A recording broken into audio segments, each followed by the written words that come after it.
Happy Friday, everybody. Welcome to everyone's favorite show about plastic surgery, health, and beauty. This is Nip Talk. On today's episode, first off, Kate Winslet slams plastic surgery, Botox, Ozempic, all of it. And I got something to say about that. And then we're going to go over what are predicted to be what I think are the worst plastic surgery trends for 2026. And then finally, Australia bans teens from social media. We're going to discuss it, and it's all coming up right now. Live from Lincoln Center in the heart of the Dallas Metroplex, this is Nip Talk, an honest and uncensored show about plastic surgery, health, beauty, and lifestyle, with your host, plastic surgeon Dr. Bruce Hermann, and your co-host, entrepreneur and social media influencer Sarah Bennett. Now it's time to discuss the good, the bad, and the ugly of the topics everyone is talking about. It's time for Nip Talk.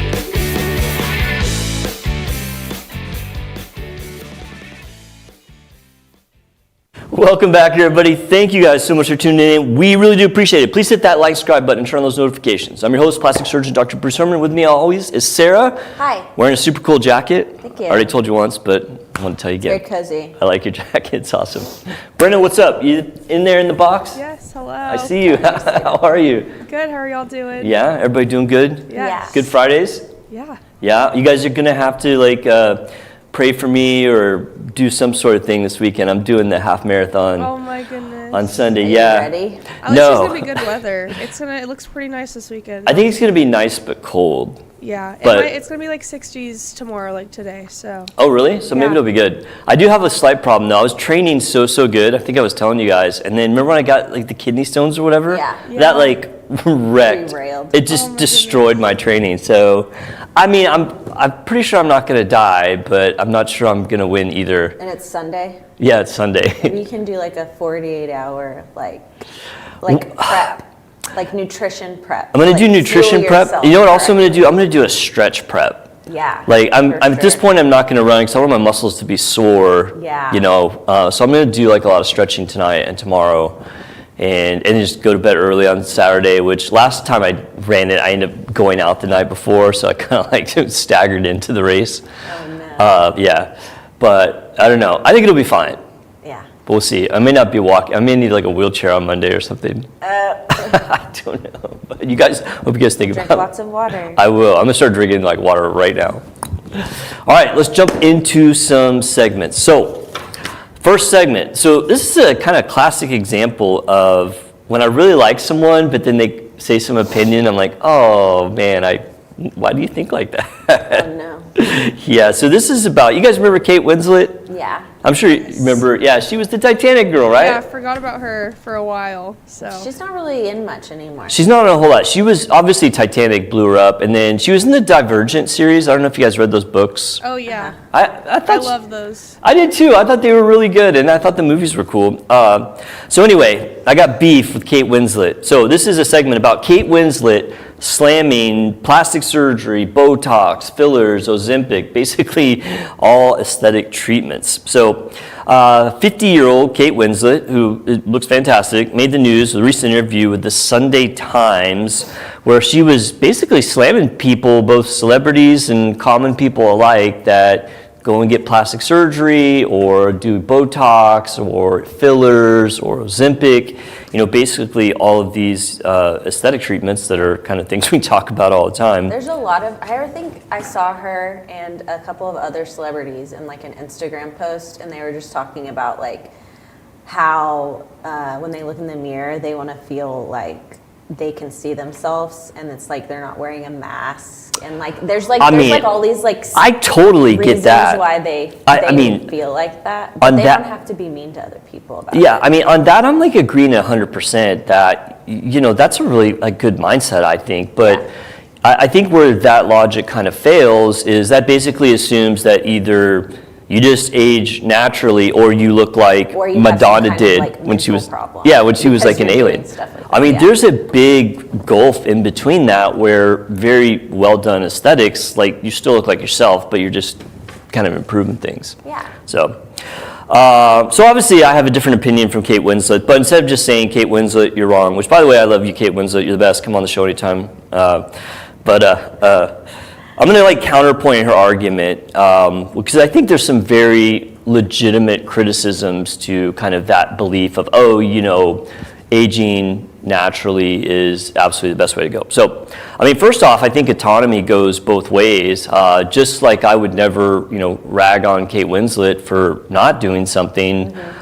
I think if you're going to go the opposite route and say anyone who does any type of aesthetic treatment is wrong, I mean, that's not good. I mean, there's different strokes for different folks. I mean, if you want to, you know, age naturally, fine. I mean, if you want to do some Botox or touch things up, I mean, I don't think people should be, you know, beat down for that or say that, you know, oh, I'm aging naturally, and so my opinion is like the only, you know, relevant one. Well, you know what really sucks for her is that since she's made these statements, if she goes and gets Botox or anything, oh, or right, gets she can't. Everybody's going to be like, no, absolutely you're not. lame. Yeah, there's totally not. Now she's just stabbed herself in the back if she ever wants to do. Oh yeah, anything. she's going to be out for that. Yeah. So the next thing I think is just kind of the point about celebrity privilege versus real life for all us plebes, you know, running around. Yeah. I mean, there's a huge difference. I mean, obviously Kate is, you know, genetically blessed. I mean, she's beautiful. And then she also has the money to have the best skincare. Exactly. She's best nutritionist. You know, nutritionist, dermatologist, you know, personal trainers. Mm-hmm. She's got the best lighting, the best makeup, the best outfits. Like young when you have all of that money to do all the preventative. Right. I mean, the rest of us are out here like slogging our 9s to 5s, you know, with washing our face with a dial soap. Right, exactly. And so, you know, I think it's not really fair to, you know, say, well, you know, she has all of this and she looks perfect, but if any of us want to, you know, use something else to kind of keep ourselves together, then, you know, that's wrong. I mean, it's kind of like, you know, if Elon Musk came up to me and said, hey, dude, don't worry about money. Like, why are you worried about money? Well, yeah, obviously you're like a trillionaire. And I like Elon, he's awesome. But that's like, you know, that's like a good kind of example of what she's saying. Mm-hmm. I mean, another important thing too, and we've talked about this on the show in the past, although it's been a while. I mean, there are actually a lot of research studies on the both benefits and potential downsides for people that do aesthetic stuff. So that could be plastic surgery or, you know, things like Botox or fillers or whatever. And there's decades of research out there, and a lot of these studies agree that there are definitely some benefits to having aesthetic treatments. Yeah. Of course, there's always, you know, the risks and there are downsides, but in general, all the studies kind of say, look, you know, if you do these, there's a good chance that things like your self-esteem, your self-worth, your interaction with others, even like workplace. I mean, we did a segment, you know, a while back about men getting, you know, Botox and treatments because of ageism in the workplace. Right. You know, so I mean, there's definitely some benefits to doing it, and of course there are downsides, but a lot of treatments, you know, nowadays have been around for so long, and there's been so much testing that, you know, they've kind of worked out the kinks, and in general they're safe if you go with the right people. So, you know, I do think that there is also this kind of anti-aging double standard that exists. You know, and I hate this, but in society it seems, especially in the United States, that as men age, you know, if they don't do anything, they get the gray hairs and the wrinkles, like they look, what do they say, distinguished, right? You know, say that. I mean, I think that, you know, unfortunately, society puts a lot more pressure on women, and I do think that that's wrong. I mean, I obviously would not be in agreement with that, but I mean, then for her to say, okay, well, you know, there's all this pressure to look good, which a lot of it is created by people, I don't want to say like her, but like that kind of celebrity image, you know, there's this, oh, this is like what women in America should look like, right, pushed by celebrities and, you know, actors and all that. But then also, by the way, you know, you can't do anything. It's got to be all natural. Mm-hmm. I don't know. I just don't like that. But you know, she does look great. I think I have a picture of her. Throw that picture up. Yeah. I mean, you can tell she doesn't use Botox. I mean, she's got, even with like the great lighting and makeup, she's got the kind of, you know, normal wrinkles that a normal 50-year-old would have. But she looks amazing. Yeah. You know, I mean, I don't know. It's just, again, she's got all those things to her advantage to make her look so great. Yeah. Well, I mean, all of that extra stuff for like I get Botox, it like makes me feel a little bit less like, I don't know if it makes me look younger. It's just I don't like it. You don't like the wrinkles? Yeah, I don't like how it Yeah. looks when I put makeup on. Yeah, totally. I mean, I get it. Like, there's a ton of You benefits can't to really it. tell that much if I'm not wearing makeup. It's like Yeah. when I'm wearing makeup that you can tell the most. Right. That I get like the. Yeah, the creases. Uh-huh. Yeah. Well, I'm a big believer in Botox. I've said that many times. You know, it's very low-hanging fruit for looking young. Because, you know, when you looked at her picture, throw that back up there, Brennan. I mean, I'm not ragging on Kate Winslet. I love her. She's awesome. She's an amazingly beautiful woman. But and you can see the wrinkles around her eyes. Yeah. Like that is, and there's some even though with like her makeup, like you know she's got some decent amount of makeup on. You can even see them on her forehead a little bit, and that's fine. Like she looks awesome. But I mean, just using Botox would make her look a lot younger. Now I know she's not looking for that. Like that's not her bag, but a lot of people are. Yeah. You know, and so something as simple as Botox, you know, can shave, you know, 10 years off someone's appearance just by kind of getting rid of some of those telltale signs of aging. Yeah, I mean, to be honest, a lot of the women that were in that post, they're older, Yeah. and they're not in that many movies anymore. You know, they're kind of Is like, that by choice? Or yeah, is I that don't by- know. I mean, probably, I would think Maybe. so. Especially like Kate Winslet, I don't see why she would not like be asked to be in movies, but. Maybe You she's know. just done. I don't know. Maybe she's just like enjoying life. I mean, she's worth a fortune. I think I read she was worth like $70 or $80 million. Like, I mean, that's insane. I guess at that Like point. she's good. Huh? Like she's good. Yeah, she's good. She doesn't, obviously, she does not have to work. It would just be, you know, a passion for her at that point. Yeah. But I mean, that's how a lot of like really rich people are. They like, you know, like, yeah, I'm good, but like I'm going to keep working. Yeah, like I don't think like Jennifer Garner gets Botox or like any kind of that stuff. Oh, does she not? I'm gonna have to look You her can up. look, like if you look at her, she looks like she's always looked. She just looks older. Yeah. Because you can see her wrinkles, but to me, it's like I think of her as such like a happy person. So Jennifer it's Garner. like, yeah. Yeah. So whenever she smiles, you know, it's like her wrinkles are like Oh, it's yeah. because she is like she brings so much like happiness like outwardly. It's Right. just like you can see it like in her face. I mean, there's definitely some truth to the fact that people that are a lot more expressive, you know, get more wrinkles. Why? Because, you know, every time you smile, you create those wrinkles, or when you lift your eyebrows up, you Like create. Jim Carrey. Yeah, or when you frown, like you get these. Yeah, I have those. Those are my worst Yeah, ones. yeah. I feel like I don't know. I don't have a lot of wrinkles from age because I don't use Botox, and I've thought about starting it. The girls in the office are like, you should start it. Just genetically, I don't have, but I also think it's because I don't have like a ton of overly expressive habits. I don't think, and maybe on the show I do because this is all.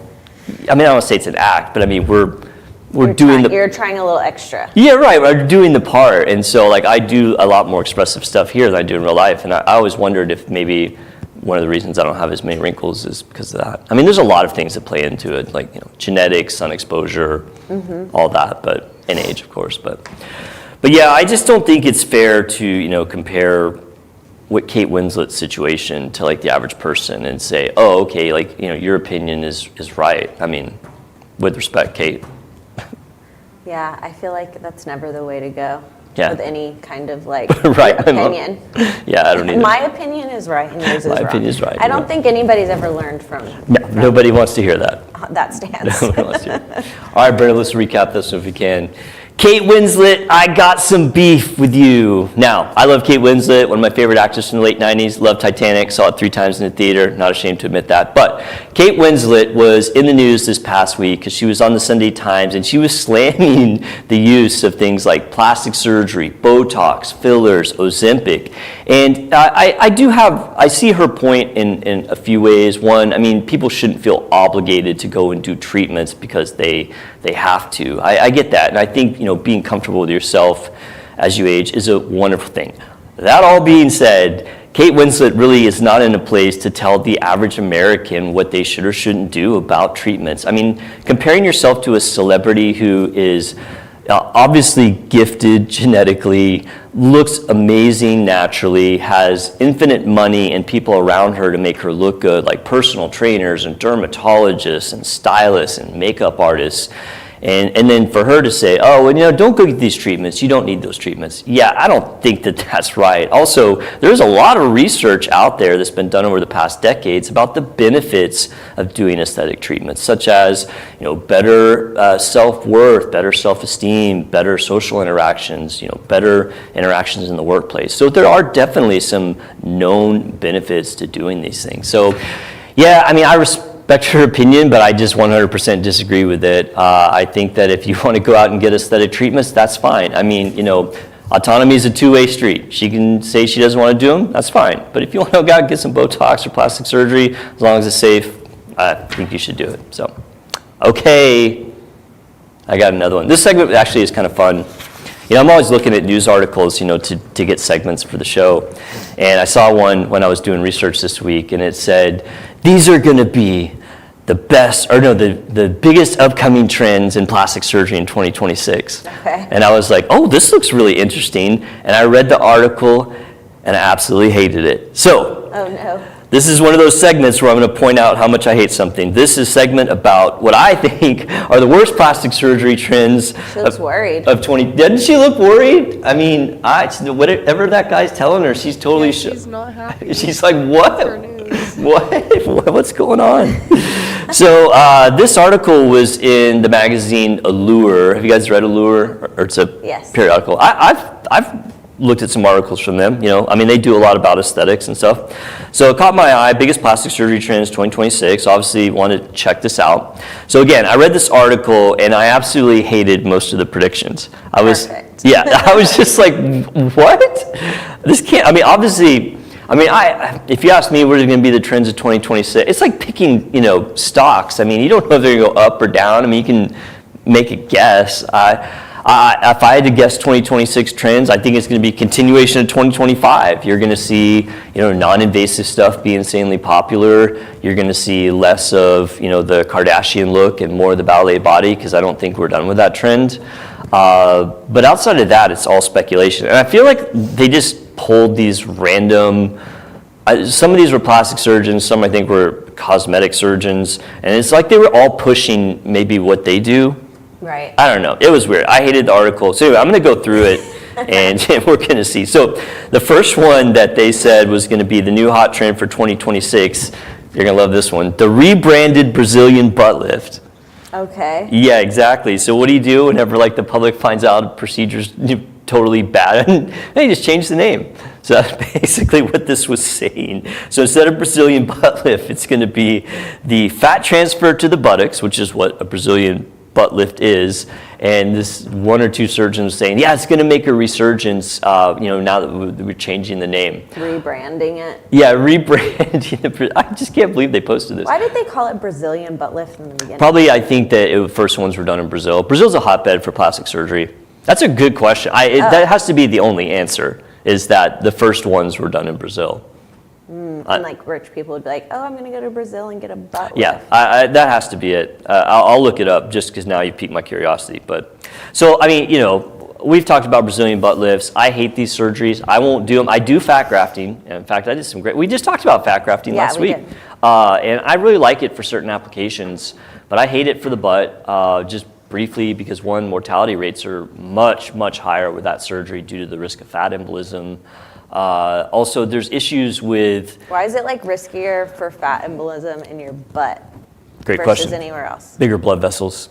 Okay. Much bigger blood vessels. And because you have to put so much in your right. butt. Yeah, that's another great point. In order to get a fat embolism, you basically have to take the cannula, which is remember that needle I had when we were doing this last week? It's that big thick thing. Yeah, it's really thick. And the thing about it, it's blunt. Mm-hmm. Okay, so it will generally not go into blood vessels, because blood vessels are a little tougher than you think. Mm-hmm. And if you push against a blood vessel with a blunt object, a lot of times just like a hose maybe, it just kind of goes out of the way. Yeah.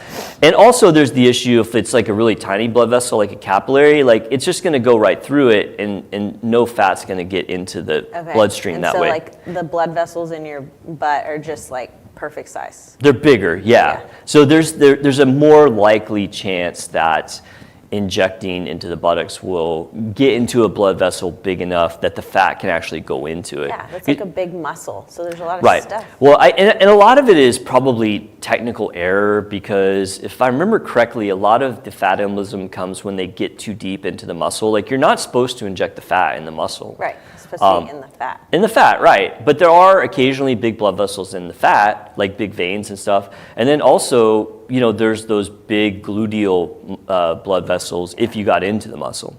So obviously there's the danger. And there was somebody on there saying, oh, no, the studies that's saying that it's dangerous are wrong. And, it's because they actually started ragging on like Florida and Miami and like all of the little pop-up plastic surgery shops, which I agree with. They are definitely worse. That I think that, a really skilled plastic surgeon is going to have a, more reasonable risk profile for this, but it's still risky. Yeah. It's still risky. There's still the question of, are you going to have enough fat, which is a big problem. And we talked about that last week, that most people who want fat grafting don't have a lot of fat, right? And so there's just a lot of problems with it. So I hate that surgery. I'm not alone, although a lot of plastic surgeons won't speak out against stuff. I have no filter. I'll say anything I want. So like I'm saying what a lot of people think, which is this operation sucks. All right, moving on to the next one, endoscopic facelifts. So this has been around a while. So endoscopic is, I don't know if you guys are familiar with that word, but it basically means making a little small incision and putting in like a camera or a tube. It's like laparoscopy, but slightly different because you're not going into like a cavity. Yeah. So somebody was on there saying endoscopic facelift is going to make a huge trend. I'm going to put very doubtful on this one. I mean, these have been out a while. Like, they're not new. I do, obviously there is a trend for everything to try to become less invasive. Like, that's a real thing. And also that's going to come back around here, like the next one I'm going to say. But I mean, this has been out a while. And although it is very non-invasive, it gives pretty subtle results. Yeah. And so my feeling on these is, if you want that subtle result, then do something non-surgical. I mean, there's a lot of really good, tightening procedures out there that are just not surgery at all, like the Halo, Morpheus8 and all that, and they work. Yeah. So I just don't see that one making some big There's surgery. like the cost benefits not there. Right, yes, it's a lot of money for a lesser result. So it's like, I wouldn't do that. Okay, the next one just absolutely floored me. So someone was on there saying, I've never even heard of this, which granted, I'm not saying I know everything in the world about plastic surgery. I do know a lot, especially since I've been doing it for so long. And I do this show where we constantly are looking up topics, right? Yeah. So somebody was saying that submandibular gland resections are going to make a surge in 2026. So submandibular gland is the salivary gland kind of right here under the angle of your jaw.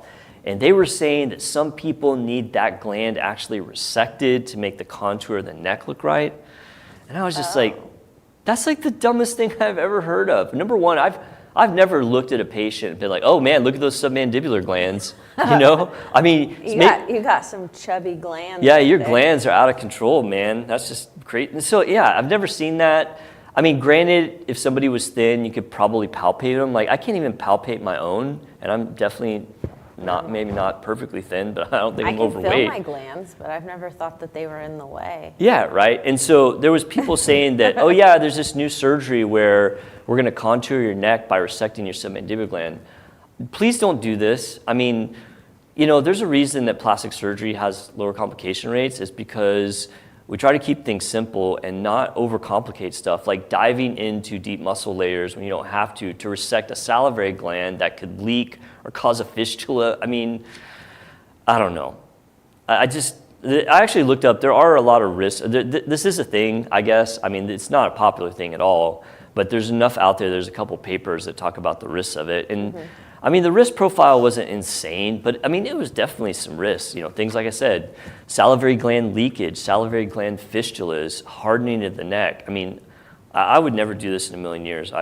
Yeah, do they mess with that, like when you get a facelift? No, absolutely not. Absolutely Or no. like a neck lift? No, They don't no. mess with it. You're above that. So the gland sits below the muscle, and so yeah, we tighten the muscle up, and one of the things that can happen when you're doing a facelift is you can, stick the salivary glands. There's a potential for issue with that, but like in general, like we just stay away from it. Like we don't. Maybe they're saying it's gonna, like, instead of like people being like, oh, I had a neck lift, they're gonna be like, there was something wrong with my gland. Right, my glands are out of control. Yeah, I feel like that's something. Like whenever people say they got a nose job, it was because like of yeah, right. Deviated septum. deviated Yeah, right. septum. Well, I feel like this is a classic example of people just trying to be different. I mean, this is such a thing in our industry where like someone having like a niche. they want to stand out and like, oh, I do the total glands, I can't think of the word, contouring for your neck, and like it's so new. I'm just like, no, please don't do that.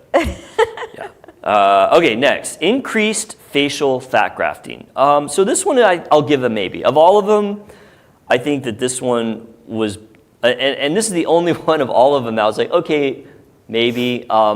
So again, we're back on fat grafting. I don't know. I don't do facial fat grafting. It's not because I don't do fat grafting, because I do. I use it for a few applications. But my one gripe about fat grafting is it's a little bit less predictable than other surgeries. And on your face where it's so visible, like I just don't like unpredictability, and I don't like patients having to have like a lot of touch-ups or stuff. And I mean, that is a risk with the facial fat grafting. And so I kind of stuck to the more traditional stuff, like, the classic fillers, Sculptra, that kind of stuff for that application. I don't think it's crazy if you want to get it. I really don't. I mean, I wouldn't grief. Yeah, because you said it's lasts forever, right? It does, yeah. Well, whatever it takes lasts forever. Yeah. Because you inject it, some gets reabsorbed, and some of it stays. Hopefully, like 80% is kind of like your target. Versus like filler, Yeah, I mean, it all goes stays, away. but then it dissolves, right? Yeah. So I get it. I mean, I think that it's not a bad thing at all. I just choose not to do it because, it's just not my favorite. I don't know. I just think that I like really predictable stuff. Right. And that's a little bit less predictable. So, okay, next one, a decrease in non-surgical skin tightening. So that would be things like lasers and like Morpheus microneedling. I don't see that happening. Those have been on the rise. They tried to cite some article that was claiming there's been a lot of problems with Morpheus 8. I hadn't heard that, and I'm going to have to do a little bit more deep dive into that. We haven't had any issues. It probably comes from the fact that the Morpheus released a new handpiece that's more aggressive. It's more for body skin tightening. And it is possible to crank that machine up high enough that it could potentially give you some minor issues. I did a treatment of Morpheus, and I told them to crank that thing up as far as they could. And it was spicy, but I mean, I was fine. I had zero problem. There's like a lot of like stuff going around on social media with like girls getting like laser treatments, and it's like their skin's like falling off. Yeah, totally. That's what it does. You should do one time. But like it looks like really painful. So It's not. So I think I think that's why they're like, oh, there's like nobody wants to do it. So there's like different layers. I'm sorry, Like different. your skin didn't fall off like that, did it? I mean, Did it sort of. It looks like some Okay. of these girls All right. look like they got like burned. Nuked. Yeah. Okay. So I would class these into three different gross. levels. Okay. Yeah. And I'm going to use Cyton as the company. There's other companies out there, but they're all sort of equivalent, and there's different levels of the laser. So like the entry one would be like Moxie. That's the one that Kim K talks about. And I like Moxie. We don't have it. We've thought about getting it. The one we have is the next level up, which is Halo. So with Moxie, if you get a Moxie treatment, you might have a day or two of redness, and that's it. So it's a low-level treatment. Yeah. So low recovery, but the results are more subtle. Right. Then there's Halo. I love this one because it's pretty intense. Like, it'll give you a really, really good treatment. So like you came to the studio one time and you said that you had gotten How'd I look? a treatment. You were just red. Yeah, but probably I was pretty far out. I would not do a Halo and then come on the show in at least 3 or 4 days, because it does make you look odd. Like your face, it looks like you got attacked by hornets or something. Like your face is swollen, it's red, like it's peeling. There's like oil extruding from your skin. I mean, it's not painful. In fact, It just looks painful. Yeah, it's not painful. I don't find even like a pretty heavy treatment like Halo. Like it didn't hurt to like wash your face with water like in the It shower. feels weird, but like I wouldn't say it hurts. Okay. You know, it's a little spicy when you get it, and the real spice comes about an hour afterward when your skin's like, whoa, what just happened? And you're like sitting in front of the air conditioner, like, cold air, please. But after the fact, to me, it's just more like there's oil on your skin's peeling. It's more of a nuisance than pain. Okay. But that one's like 5 or 6 days, okay? So to me, that's like the middle level, and to me, the most popular. Like you get a lot of bang for your buck, but the downtime is manageable. And then the next one, at least in the Cyton family, is TRL. Now TRL, we don't have this machine, but probably will be the next one we buy. The results from TRL are freaking unbelievable. Like it's just bonkers how it can just erase lines in your face. Yeah. But it's like 30 days of downtime. Like we did a segment one time. It was one of the Real Housewives, and she didn't say what she got, but I know for a fact that she either got TRL or an equivalent, because like her face was like falling off. Yeah. And she was like, "What did I do?" Well, I mean that's the surgeon, or maybe well that one has to be doc. That was the physician's fault for not telling her it was going to happen. You know, you got to prep people for like this is like intense. So anyway, people may be seeing that super heavy treatment and people saying, "Oh my God, I'm 2 weeks out, my face is a wreck." Right. But I mean, just get the one that you can work with. I mean, yeah, doing 30-day downtime is tough. That's why we haven't bought the machine. The results are amazing, but not a lot of people will do it. So I just don't see that happening.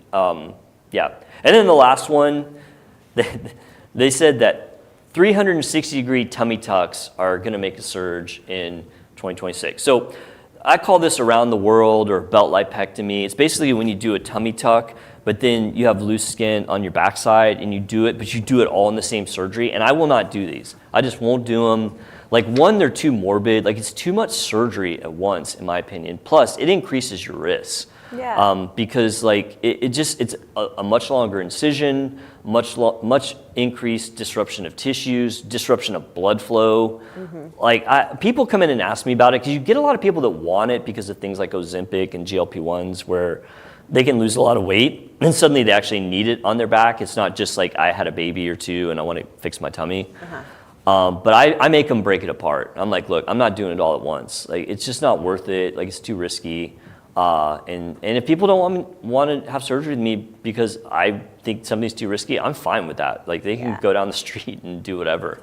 Yeah. But I just don't see that. I just don't see that that's They making didn't talk a huge about lifts, like how people, like since people are doing like Ozempic more, like getting like fixing their arms, their We've talked legs, about that. like I'm doing that. That's happening right now. I mean, I do. But I thought that they would say that for like the top. Oh yeah, that's what I would say. Yeah, and I forgot to mention. That's really smart. So I would have said that one too. I put on the spot and I'm like, oh, what are the trends? I didn't even think about them. That's absolutely the thing. Yeah, 100%. And I'm doing that right now. Yeah. So. Yeah. Okay, I'm gonna recap this one. Sometimes I see an article and I think this is just totally wrong. And this was the case for a segment we did about what they thought were going to be the newest plastic surgery trends 2026, which I think they're the worst plastic surgery trends 2026. Things like a rebranded Brazilian butt lift. They're not going to call it the Brazilian butt lift anymore because there's too much negative publicity about the surgery. So they're just going to call it fat transfer to the butt and it's going to make a big comeback. No, I don't really think that is going to happen. And then endoscopic facelifts, these have been out a while. Like they're okay, but they're just not a really heavy treatment. I think there's other non-surgical things that people could use. I don't see that making a huge surge. Submandibular gland resections, I'd never even heard of that. I mean, surgery tends to get less invasive, not more invasive. Messing with your salivary glands for aesthetics is just a bad idea. I cannot see that getting increase in 2026. Increase in facial fat grafting, I'll give this one a maybe. Of all the things, I was like, okay, this is kind of reasonable. Fat grafting is very popular. I don't do facial fat grafting, even though I do fat grafting. It's just a little unpredictable for me, but I don't think that one's crazy. A decrease in non-surgical skin tightening, no, I don't see that happening. That's going to continue to get bigger. And then 360-degree tummy tucks, yeah, I don't like those either. It's just too much surgery at once, too much risk. I mean, people do them. I don't they're going to just continue to be out there. I just don't think they're going to make a big trend. So yeah, Allure magazine, I disagree with you on these. I don't think these are going to be the biggest trends, but we can check this. We will circle back around one day and see if I was right. Yeah. Okay. Year end. All right, we're doing a discussion here. This is Okay. not me just talking. This is discuss. We're all going to discuss. Brenna, you ready in there? I am, yes. Okay. Did you hear about Australia banning teens from social media? I have not. You guys didn't hear That's it? crazy. No, I Yes. haven't. Yeah. Okay. So That's surprising to hear from me at least. really, Yeah. it is surprising. I think I'm not surprised that Australia did it, but it is surprising. So we can file this under history repeats itself. But Australia has banned teens from social media. A new law took effect in Australia that says that anyone under 16 is banned from major social media platforms like TikTok, Instagram, Reddit, all of that, until they can prove that they're of age. And they call it a world-first attempt to protect kids' mental health and safety online. Of course, tech companies and free speech advocates don't like this. I don't care for this much myself, because I am kind of like a free speech kind of a guy. Yeah. But, There's also like age restricting settings on social media. right, yeah. And so I'm going to break this down because I think there's a few things that we can discuss. And this has happened before. I remember this in the 1980s with video games. Like video games, like, oh, we need to ban video games. And then in the 1990s, it was the internet in general. Like, oh, kids can't get on the internet, we need to ban. Like, this has come around so many times. Yeah. But some of the discussions I think we're going to have, and I'm going to ask you guys questions, and no right or wrong, and please give your opinions. If you think it's good, say it's good. You guys think whatever you want. So, we're going to talk about what is the goal of this law? Is an outright social media ban practical? Will the U.S. fall suit? Okay, so what is the problem the law is trying to solve? I mean, I think that's pretty easy, right? I think it's trying to solve irresponsible parents. I think, issues. yeah, you just kind of like drove right to the whole point of one of the Because major- I would feel comfortable with Avery having like Instagram when she's a teenager. Like she doesn't have any of that right now. Yeah, she's a little young, yeah. But like she's asked for it, and I'm like, no, you're not ready for it. Not yet. But like when she's in high school, Yeah, I mean, I think that's going to be okay. But the thing is I feel confident that she's going to know what's right and wrong. right, because you're to going do to on actually there. do parenting. Yeah, but some Some people don't. obviously, Yeah. kids that you went to school with, they don't have parents. They have Right. Buddies, yeah, like that buddies kind of thing. or Yeah. I don't know, nothing. Or nothing, yeah. Yeah, I think Not that really you hit any right to the heart of parental this, that, care. yeah, parenting needs to be there, and it's not, and they're trying to make a law to fix bad parenting. I mean, partly, because there are some, there definitely are some legitimate criticisms of kids being on social media. So like the addiction thing, but I mean, that's the same as it was with the video games and the internet when it came out. I mean, you gotta regulate stuff. And, like, Cyberbullying yeah. is a thing. I mean, that's obviously there. Again, I wouldn't go at it by banning social media. I would go at it by not letting people cyberbully other people. You know, Yeah. I mean, there's got to be ways to curb that. The self-harm stuff is there. Again, I mean, I think this is a classic example of like blaming a tool for being misused. Yeah, I think there's a lot of, my biggest fear is that with social media or like anything like that is that like my kid will develop a friendship with somebody who's really just a disgusting pervert, and they think Right. it's like a Yeah. little girl that's their same age or something, and then Right, and that's a huge problem. There was Yeah. just an article, we did a segment about the sexting scams. and some kid Yeah, killed himself yeah. in Texas, right? Yeah, that just happened, and we Yeah. talked about one of those before, and I think that's a huge issue. Horrible. In fact, we actually had that discussion with our kids when I saw that first article, and I'm very skeptical kind of person, so like I'm kind of hard to scam because I just don't trust things. And so my kids are kind of like that too, where they're very skeptical of stuff. But we actually had that conversation, like, look, there's people out there on the internet that are not who they seem, and they're going to try to scam you. And we even brought up, that whole article about the kid who killed Yeah. himself because of like he sent them nude pictures or whatever. Yeah. And so like, I mean, you just have to be a parent, right? You have to talk to your kids, and I know it can be hard sometimes, but Yeah. you got to do it. So all right, Brenna, you have anything to weigh in on that? No, I completely agree. It's like I think Australia's putting like a temporary Band-Aid over. Yeah, like a Over a mass bigger Band-Aid. problem. Yeah, bigger problem. exactly. Yeah. All right. Is a blanket ban practical or effective? Well, I know if I was a teen, I could circumvent a ban in 5 seconds. I would use a VPN. Are you guys familiar with VPNs? Yeah, they basically mask your IP address. That's going to be the easiest way to get around this, or just circumvent it with whatever age verification things. Like, will it curb stuff? Yeah, it's going to curb some people that are, not, I guess, motivated enough to get around it, but it's not going to stop it. Like, there's just no way. It's kind of like when like Facebook was like, it's only for 18 and up, like, or whenever you graduate high school back in the day, when Facebook first came around, it was like college. It was for college students. Right. It was started as a college, web page. Yeah. All right. What are the trade-offs? I mean, there's definitely some benefits to social media for kids. I mean, information. I mean, using social media for learning. Yeah, developing like your own opinions and your voice and Right. stuff. I mean, learning about things like politics, learning about the news, like getting into social groups. I mean, I've had some great social groups through social media and online during points in my life. And granted, I wasn't a kid at the time, but even when I was a kid, like I had social media groups. It was the old pre-internet bulletin board system days. But I mean, I had people that I met and knew from like online groups. So there's definitely some trade-offs. There's also the concern about privacy, like with verification stuff, like they're getting a lot of information about the individuals, which I don't like. I don't like corporations. I agree. It's true. My like spam inbox is flooded, and I don't know how to get rid of it. Because my info is definitely leaked somewhere. Yeah, your information's gotten out there. Yeah.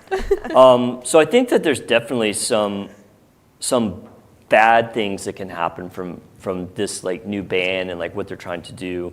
And then I guess, do you guys think, all right, do you think USA will follow suit? Yes or no? No. Brenna? Wait, USA will what? We'll follow this. Oh, no. There's Yeah. no way. There's no way. There's no way. Not in a million years. There's no way Our to president had to get involved when TikTok wasn't gonna There's come no- here. I mean, So it's just like, Announcements are like on X now, or Twitter. Yeah, if there's like to find one out stuff. country in the world that is not going to ban something because it's us. dangerous, it's us. Like, you want to buy a machine gun in the United States, you can still do that, right? You want to ride your motorcycle with no helmet, go for it. Like, do whatever you. I mean, that's just our. we'll be there when it messes up for you. Yeah, right. I mean, that's just our society is like, we don't like to be nannied, right? Yeah. And we also will kind of do things when people tells us there's no way that USA will do this. Yeah. But I mean, I don't know. I think that, to me, social media is a tool. Yeah. It can be misused. You wouldn't give a chainsaw to your 12-year-old and just be like, okay, go have fun, or a gun, right? Yeah. I mean, it's the same principle. This is a tool that can be misused to disastrous consequences, but you just kind of got to be a parent. Yeah, and I think if they're trying to go that route, I think the best way to get to kids that don't have proper parenting is the same way they've been doing it for years, is through your school. Yeah, So they school. need to have like an education. Or social media based- campaigns. Yeah, They're they- all on social media. Yeah, they need to have like educational Like, be things safe. like, hey, from your teacher, Yeah. focus on these rules. Like, don't trust Totally. everything you see. Parenting, it's a good thing. Yeah. And like, just general, school, like, things helping in school, 100%. Yeah. All right, let me do a quick recap and we'll finish this one out. Australia bans teens from getting on social media. Wow, it's kind of crazy. I heard people talking about this. I couldn't actually believe it happened, but I guess Australia would be the one country that would do it. Kind of like disappointed them lately. So we talked about this on the show today. I think all three of us were kind of against this. I do think that there is a problem out there. I mean, that's not even debatable. Things like cyberbullying and addiction, and then there's scams that hit kids. We've talked about that in the past, and so there are definitely some dangers. But we all kind of agree that banning social media is probably not the right thing. At the end of the day, it comes down to good parenting, not letting kids have unfettered access to social media or unsupervised. I think that there's a lot of potential benefits such as social cohesion and information that kids are going to miss out on. Also, we talked about, do we think this may happen in the United States? There's no way the United States is going to follow suit. We are the one place where we will let people do what they want and whatever the consequences. So I definitely think it's a good discussion about how to protect kids online. That absolutely is important. Banning social media, which is just a tool which can be misused, just like a chainsaw or a gun or whatever, banning is not the right thing. It's better information, good parenting. Yeah, I'm against this. Sorry, Australia. Let me give you the big thumbs down for this. All right, that's the show. What do you think? The new studio? We didn't even mention that. Yeah. We need one more TV over here, Brenna. I'm going to go talk to Jeff right now. Yes. Yeah, one more TV. So, all right, well, thank you guys so much for tuning in. We really do appreciate it. Please hit that like, subscribe button. Leave us a comment. We would love to know what you'd like for us to talk about on the next episode of Nip Talk. Bye.